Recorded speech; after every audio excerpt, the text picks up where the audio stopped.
Yo, fine scouts and intrepid internet travelers, welcome to my channel. I'm Josh, your binge buffoon, if you will have me. Today, I'm going to be watching Doctor Who's second 60th anniversary special, Wild Blue Yonder.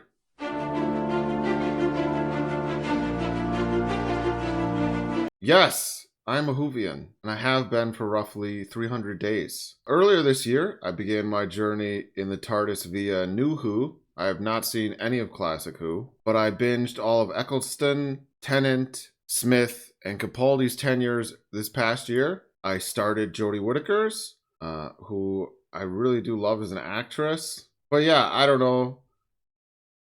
The writing kind of fell off for me and I lost interest. But I'm still in love with this series, franchise universe. There's something very endearing about a blue police box at this point. Since this series just sort of restarts every time there's a regeneration, I figured I can jump back in now that Russell T Davies is back as showrunner, the guy who ushered in New Who.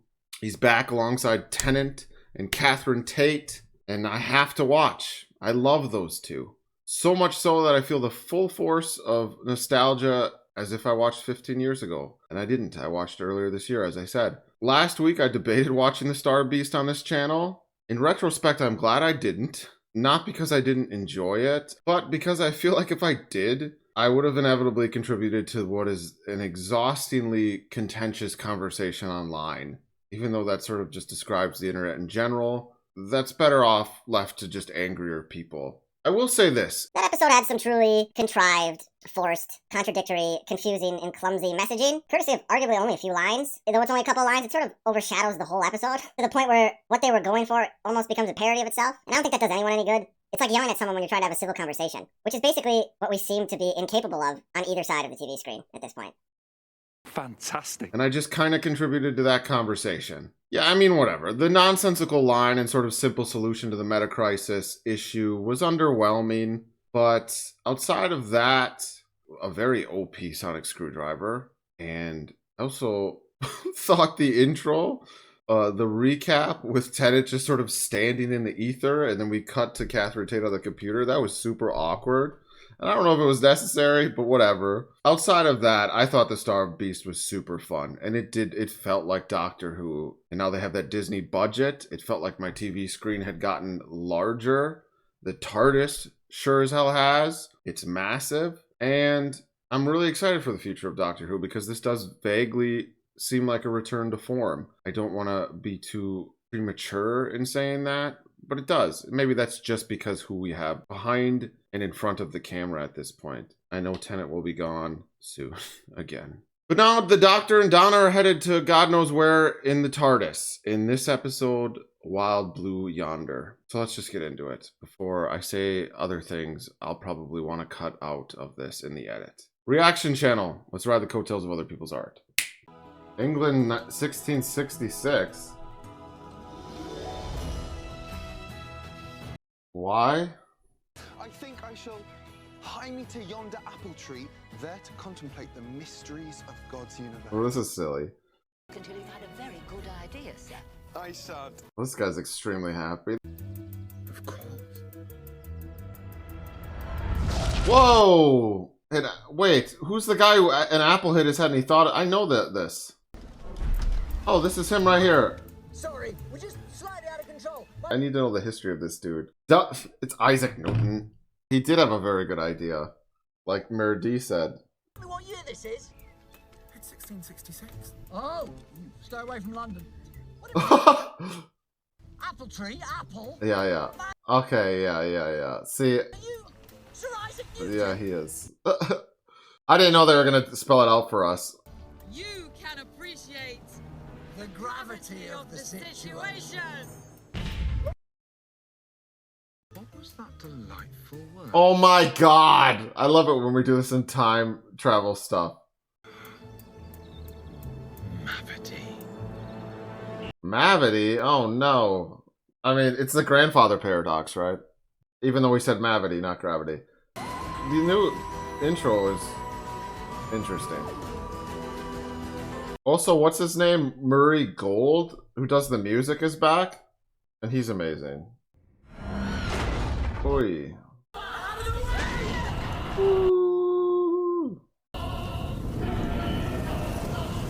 What's this song being sung? Can we all be on the same page about one thing? David Tennant definitely dyes his hair, right? Yeah. The man's got better hair than me. I've never had great hair, but he's 20 years older than me. Probably looks better than me, too. Sonic screwdriver.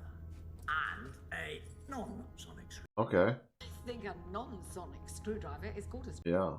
Am I going mad? Or did the TARDIS play Wide Blue? Oh, the song! Hence the title. I pretended to know that song just now. Sorry.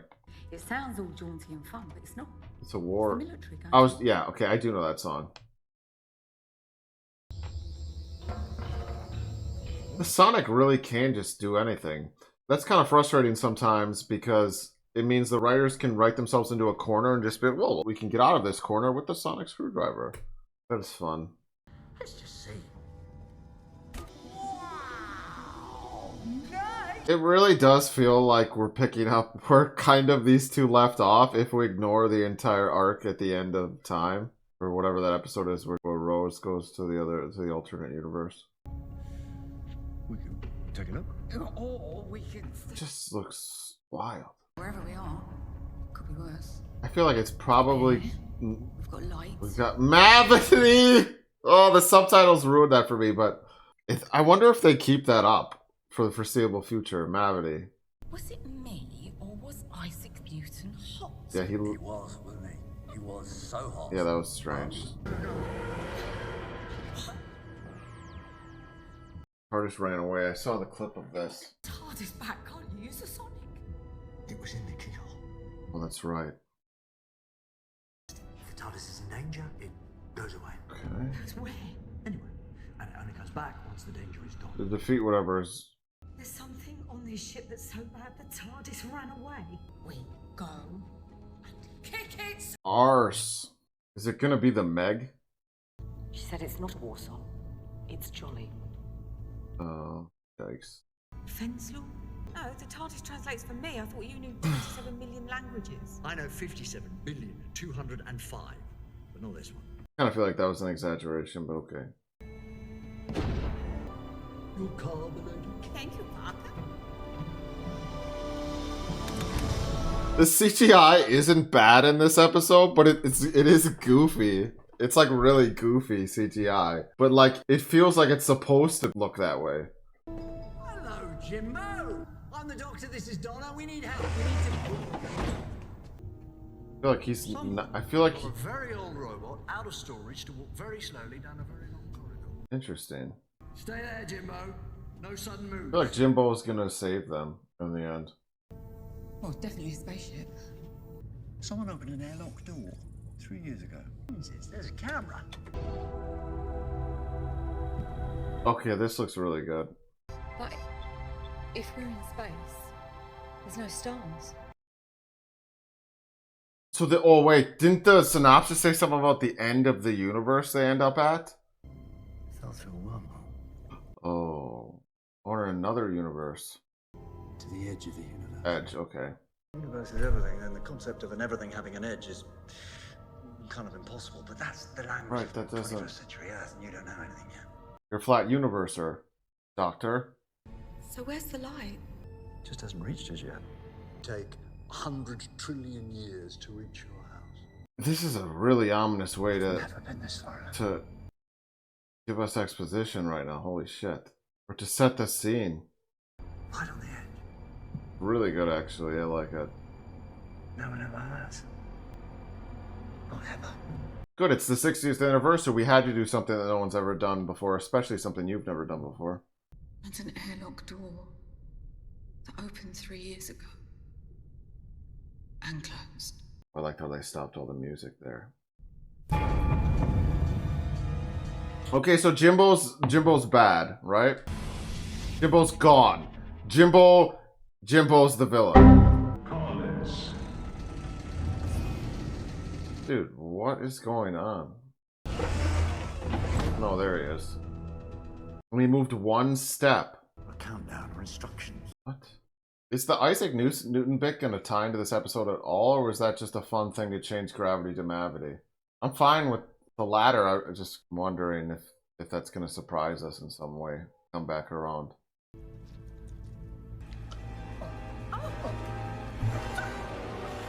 I knew that was fake. He doesn't regenerate until after the next special, presumably. Don't leave me on my own. Hostile action, remember? What was that? Yeah. Go on then and hurry back. You little streak. They're gonna get separated. This is turning into like a horror movie, which I didn't see coming.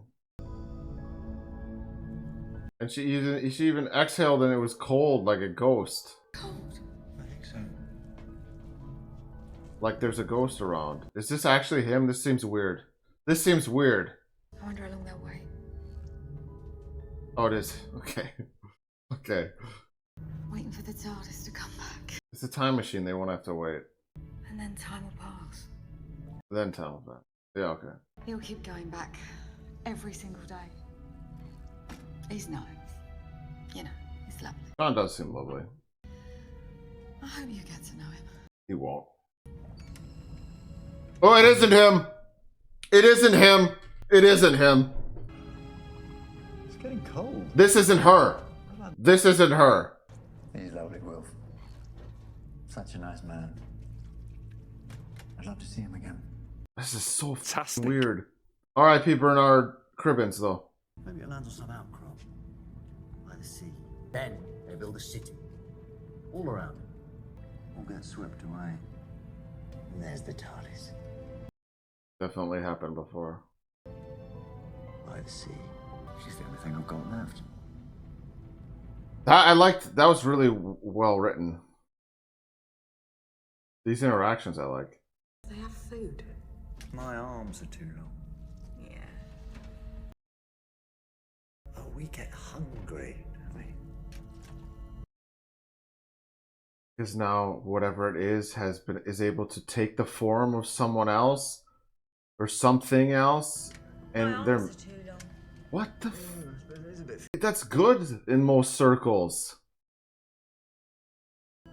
You're right. My arm's too long. Look. What?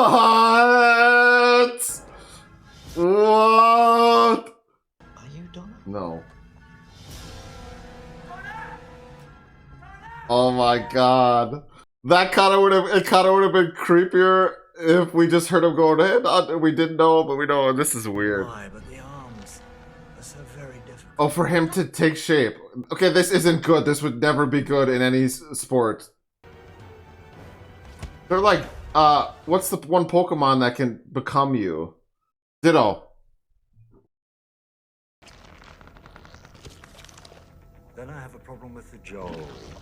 Dude. How many knees? 2. What's two on each leg?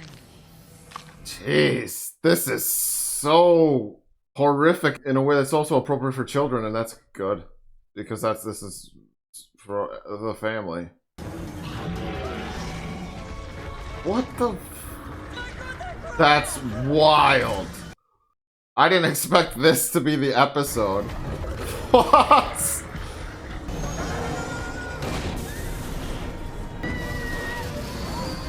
Could I just imagine David Tennant and Catherine Tate like just crawling like dogs on a green screen right now?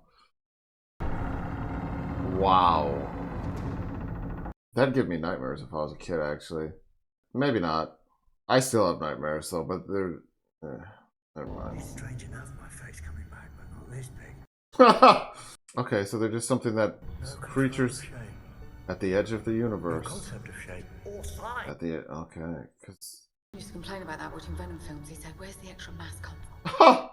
But they're not just physical copies. They've got our thoughts. Right. That other Donna. She mentioned Gallifrey. right, and did Wilf, yeah. We should reason with them, try to make peace, welcome them to our side of the. Can't they hear everything you're saying?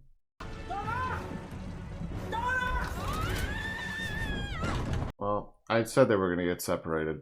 I assumed that would happen at some point. So, well, that's great. I actually love this episode so far. It's like that, what's that one episode where the alien that mimics your talking until they basically take over Midnight? That episode came out of nowhere when I was watching Tennant's original run, and I was like, wow, that was awesome. Like Blink, you know? Yeah, but you don't know. You don't know if it's. I was just gonna say you don't know who the real one is, because they have your memory, so you don't know who's legitimately Donna, who's legitimately the doc. It got cold. Oh God. It got cold for me too. I should have seen this twist coming. Okay, tell me, how many hearts have I got? She's gonna know. They would know. I'm trying, that's all I've got. But if you were them, you'd pretend that you could. Yeah. Well, then you're not the doctor, because he knows everything. Well, that's. Except for the million times. Yeah.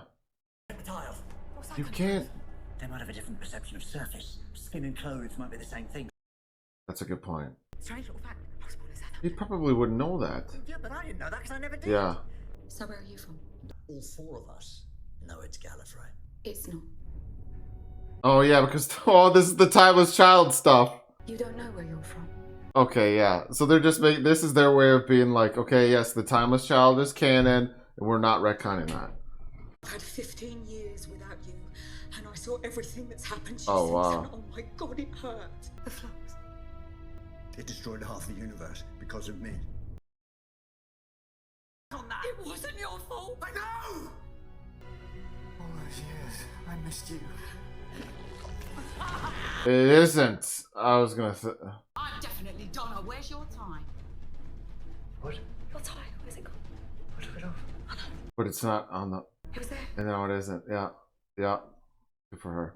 Catherine Tate's killing it. They're both killing it in this episode. When something is gone, it keeps existing. Oh my God. Why does he travel with someone as stupid as you? Oh my God. That was so creepy the way he moved like that. Damn, David.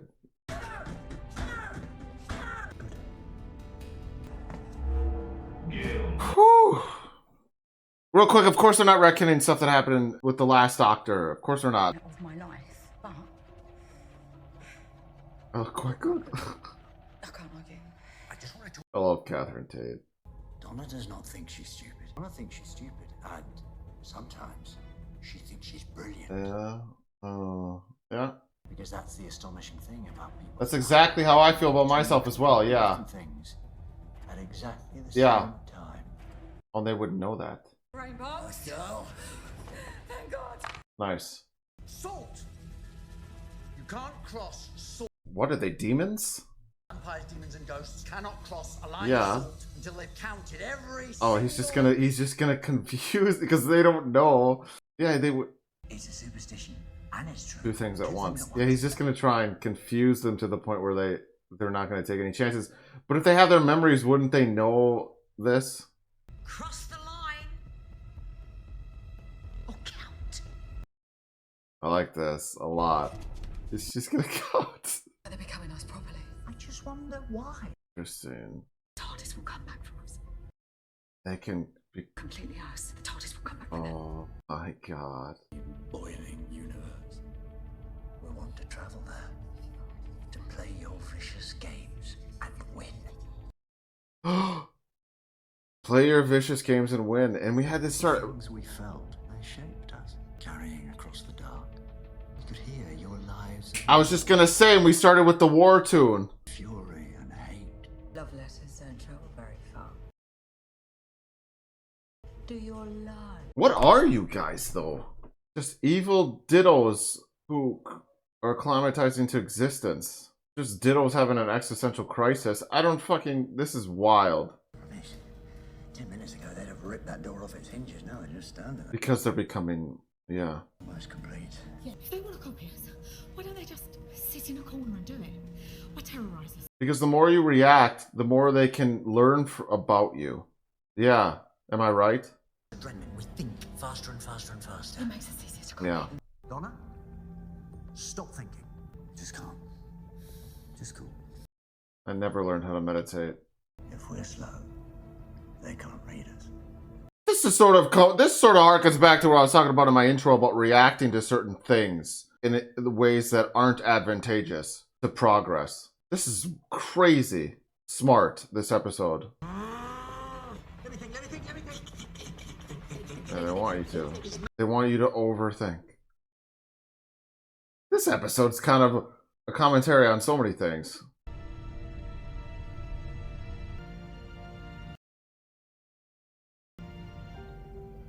A dinosaur astronaut? The captain of the ship. Was it reptile? Caught in the gravity field. Oh, it's gravity again. Gravity field. Oh god. The air locked door 3 years ago. That wasn't them coming. It was her going out. She killed herself. So that they couldn't copy her. Her thoughts. Yeah. So we couldn't. Yeah. So what? What is that? Is this like a self-destruct of the ship? What is Jimbo is gonna save them in some way? The Zen master set something in motion to stop those two, and she took her own life so they could work out what she. Oh my god! Jimbo is gonna save them! It's all about slow. That's... We don't understand the slow, so the captain set out to slowly stop us. Oh my god! The ship is slow. The robot is slow, the words are slow. So the ship is slowly reconfiguring to become a very slow Bomb. I got there first. Yeah, I did. I fucking did. But it's a kid's show. I'm not nothing. I'm nothing. I'm no one. I mean nothing. Venslaw Collis break means 10-9-8. The robot. Yeah. The robot is the trigger. A primitive mechanical. I can't. This is wild. Guys, I just guess sometimes. That's the end of that sentence. Stop that robot! Stop that robot! The robot, just wait! Yeah, but if the ship explodes, how do you guys get off? Nice. Also, all sorts of running. I love it when we run in Doctor Who. Cornerstone of the franchise. Staple. Damn. Tom Cruise just comes into frame. What are you guys up to today? This is fun. Feels very impossible in a very possible sort of way. Oh my god. I thought he couldn't change back to other shapes if he was complete. Whatever. The hostile action ends, but a time machine would know. So just get out of the TARDIS and get out of there. Off we go into the wild Blue Yonder. Oh god, now he needs to figure out. Why is Mrs. Bean funny? Name of a vegetable given to a woman? No. Yes, it is. Sometimes, yeah, that's why things are funny. It just is. Doctor, come back! She's not me! What if he picked the wrong one? What if he picked the wrong one? He picked the wrong one! Does he know? He has to know. Of course he knows.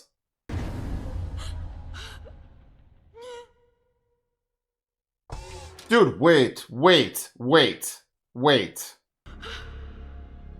No. She's not gonna die. Something's gonna happen that we didn't see coming. He knows. Your arms are too long. Well, what? I can't believe he... That was unnecessary tension, but okay. I thought there was going to be some sort of clever answer or reason as to why he picked the wrong one on purpose, but okay. It was just to make things more tense in that moment, which I didn't fall for anyway. That was cool, though. Oh, I keep thinking I wish I hadn't done that thing with the salt. I invoked a superstition at the edge of the universe. Feeling of something. Which is gone. Fine, good. On. I want to know. That was so ominous. This all feels very unsettling, but now they're talking about how the fact that he was some other race that We've been apart, she could remember it. Can you? You know, the Time Lords used him or her. Basically, the Doctor has infinite regenerations, which is good for money. Did she say? Things. Donna knows. She just doesn't want to go there unless you're ready to go there. She has to know. Yeah, the usual. Robots chases waterfalls. Oh, okay. How can he tell you about thousands of years of events in a single conversation? Yeah, a lot's the only word that can be used. You okay? She knows. She's just I will be. When? a couple seasons. 1,000,000 years. Couple seasons. Oh, there we are, back home. You timed that to get out of awkward conversations. Oh, my goodness. I said so. Wilfred Mott. Oh, nothing is wrong. Nothing in the whole wide world. Man, it should have been Santa Claus. Honestly, Wilfred. He won't let us down. He'll come back and save us. Save us from what? Oh no. Oh, because we have the toy maker or whatever his name is. Why? Is there something wrong? The whole world's coming to an end. Oh. That was great. Really, really good. I'll talk about it in a little bit. You'll see a different me at a different time. Yeah, I'm wearing a lot of shirts, kinda. I was wearing this tee, and then I was like, I'll put this button up on over the top because people will take me more seriously or something. I never know what I'm doing, honestly, when I'm in front of this camera. It's always really awkward at first. To reiterate, I loved this episode. For me, Doctor Who, the Doctor themselves, is about the power of knowledge, the dangerous pursuit of it, the brain power, what we can accomplish when we continue to grow and learn. That's what makes the character very human, even though they're not. The concepts of reincarnation and regeneration, which is in a very vague way ever present in our day-to-day lives. So, I love when the TARDIS and the Sonic aren't around, as I more or less said in my reaction. Because then the episode just becomes about those things, brain power.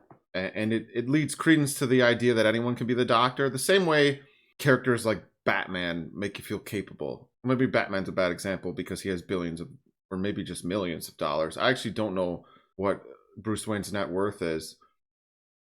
But you know what I mean. Heroes that don't have... God, this actually doesn't apply. He's still a Time Lord who essentially can't die. He's not even a Time Lord. We don't know what he is. Never mind. I think you know what I was trying to say.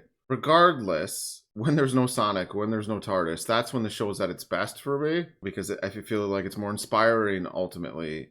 It pumps you up. Like, let's go. Let's get out into the world and face the dangers and be triumphant. Because we can do it. But also before that, when it gets dark and introspective, that's my favorite type of Doctor Who episode. Like Midnight and Blink, which I mentioned in my reaction, and I've seen online that I'm far from the first person to mention those episodes while watching this one. I just really like it when you're trying to figure out stuff alongside the Doctor, which this episode did very well, thanks in large part to Tennant. He's so good at all of that. He makes it more enjoyable. His energy, it's like this aggressive eureka energy, which a lot of the Doctors do very well, but Tennant just does it he just does it in a different way. He's just a different beast and working it out and over-explaining sometimes. I think that episode had a little bit of this, because I was like, oh, I got it. And then he went on to explain it for like 5 minutes, and I just sat there like, yeah, I cut that entire part out. To shout out another Doctor, the 11th Hour is another good example of an episode where the Doctor has to strut his stuff without the Sonic and the TARDIS. I fucking loved Matt Smith's first episode. I should also just... What is it, Heaven Sent, when Capaldi's Doctor gets stuck in the time dial? That's probably one of the best Doctor Who episodes ever. Overall, I think this was RTD, Russell T Davies, at his best as a writer. This bottle episode, sort of. It had great tension. The pacing was great. It was slow at the beginning as they wandered around the ship. And then the doppelganger reveal was very subtle, with the Doctors coming into frame out of focus and then cutting back to the real Doctor. There was no like dun dun dun. It was just oh, and then all of that leading up to the body horror stuff, which was the perfect balance of silly and disturbing. Then at the beginning of the episode, we even got this tease of a different type of Doctor Who episode, the historical timey-wimey kind, which sort of played into this episode as well, as it shifted into something more isolated and dark. The edge of the universe, the end of everything, is just a great choice for a setting to reflect upon everything. The irony of that. It's a perfect setting to battle these allegorical dittos on the 60th anniversary. And that really made it more character-driven than I expected, and self-aware. It deconstructed the Doctor, and even his relationship with Donna, although not as extensively as it could have, but it made you feel the emotional moments about their time apart. Sometimes you think, with specials, that it could feel like a gimmick, or maybe phoned in, in relation to how crucial episodes within like the main season feel to the overall story. You think maybe this won't really tie into the meat of the series, but that's not the case at all. And I feel like David Tennant and Catherine Tate are very much aware of where their characters are and what they're feeling. I'm really just thinking about if I cut out the part where I said Catherine. I don't know if that was Freudian. I don't know what happened there. So I'm just going to pretend I'm not saying any of this and move on. Maybe I'll leave it in. Yeah, sometimes when actors come back to a role after a long time, it just doesn't feel the same. Like they're unable to play the character in a way that feels consistent with the time gap and everything that's happened since. So I'm really surprised at how, even though the episode was very bottled, it very much felt like a part of Doctor Who, acknowledging the past with simple things like that nod to River when the Doctor says spoilers to Isaac Newton, to delving into the 13th Doctor's journey and her struggle with identity and guilt. I don't know that much about the Flux, honestly. Tennant just played all that like he was the one who experienced it. He was the one who filmed those scenes in the previous season because his character was. And he's such a brilliant actor that it didn't even remotely feel like he was someone else trying to convey those emotions rather than the person who was actually showed up and did the work on those days, even though it was Jodie Whittaker. That's really impressive to me.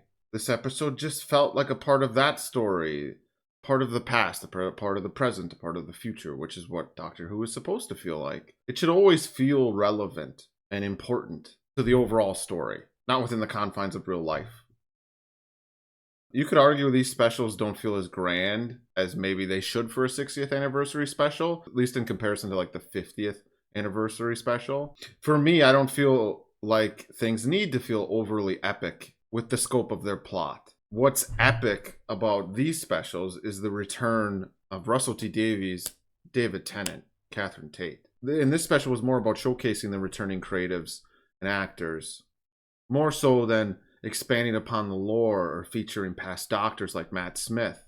I believe the way they handled this episode is sort of what the franchise needs right now in order to move forward. And I'm very pleased that they're doing that because I always worry that a franchise will forget where it came from as it moves forward, which is sometimes inevitable. Things are just forgotten in time and things change. But maybe I'm just saying that because this rebranding on Disney Plus with season 1 has me feeling a certain way for weird reasons that probably don't matter. I really love the message and commentary in this episode. Its whole message: bad things happen quickly, good things happen slow. The importance of patience, really, among other social and existential commentary. Very well done. And I was talking about how things were contrived in the previous episode. This was a masterclass in how I think things should be done. Maybe I'm being a little hyperbolic. It's not perfect, but I enjoyed that a lot. What else? With the first special, I thought the decision not to explore the messy transition that we usually see from one Doctor to the other was interesting. I suppose it was the decision made just to move things along more quickly, which now feels like an ironic thing to say. But I suppose it makes sense because the Doctor would be familiar with that face, that body. I loved the great but appropriately cheesy effects in this episode. I don't know about that fake out, almost killing Donna. There's just no way they would have sent her out like that. So I feel like that tension sort of meant something else, as I mentioned. I'm not going to lie. There was a moment where I thought she was in trouble, but I quickly was like, no. I'm sure I'm not alone in feeling that way.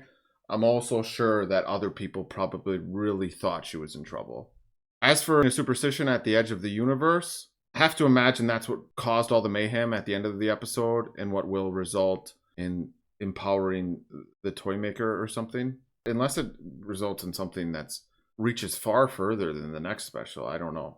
They could. That'd be cool. Just like apparently Mavity is forever now. It probably should be. That'd be a cool way for the series to really cement these specials within the history of the series. Gravity is just always Mavity now. Bernard Cribbins, maybe I just clicked away too quickly, but I didn't see any tribute at the end of the episode in the credits or anything. But I guess that scene at the end of the episode was the last thing that he filmed.